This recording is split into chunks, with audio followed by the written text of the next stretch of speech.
మన హిందూ శాస్త్రాల ప్రకారం కాలం యుగాల రూపంలో చక్రంలా నిరంతరం తిరుగుతూ ఉంటుంది. ప్రతి చక్రంలో 4 యుగాలు ఉంటాయి. సత్యయుగం, త్రేతాయుగం, ద్రౌపదయుగం మరియు కలియుగం. ఈ 4 యుగాలు కలిపి ఒక మహాయుగంగా ఏర్పడతాయి.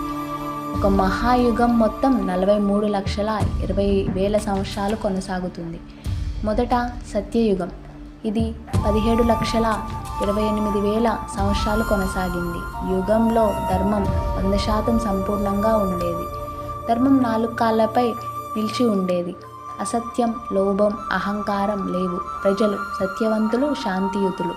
మనుషులు సుమారు 1,00,000 సంవత్సరాలు జీవించేవారట. రెండవది త్రేతాయుగం. ఇది 12,96,000 సంవత్సరాలు కొనసాగింది. ఈ యుగంలో ధర్మం 75% తగ్గింది.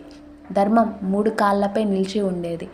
అహంకారం మరియు స్వార్థం మెల్లగా ప్రారంభమయ్యాయి. మనుషులు సుమారు 10,000 సంవత్సరాలు జీవించేవారు.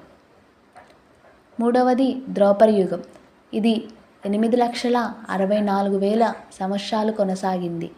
ఈ యుగంలో ధర్మం 50% తగ్గింది. ధర్మం 2 కాళ్ళపై నిలిచి ఉండేది. విభేదాలు, యుద్ధాలు పెరిగాయి.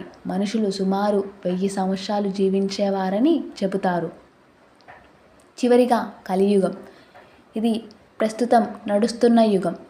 ఈ యుగంలో 4,32,000 సంవత్సరాలు కొనసాగుతుంది. ఈ యుగంలో ధర్మం కేవలం 25% తగ్గి 1 కాలిపై నిలిచి ఉంది. అసత్యం, లోభం, కోపం, స్వార్థం ఎక్కువగా కనిపిస్తాయి. మనుషుల ఆయుసు సుమారు 100 సంవత్సరాల వరకు మాత్రమే ఉంటుంది.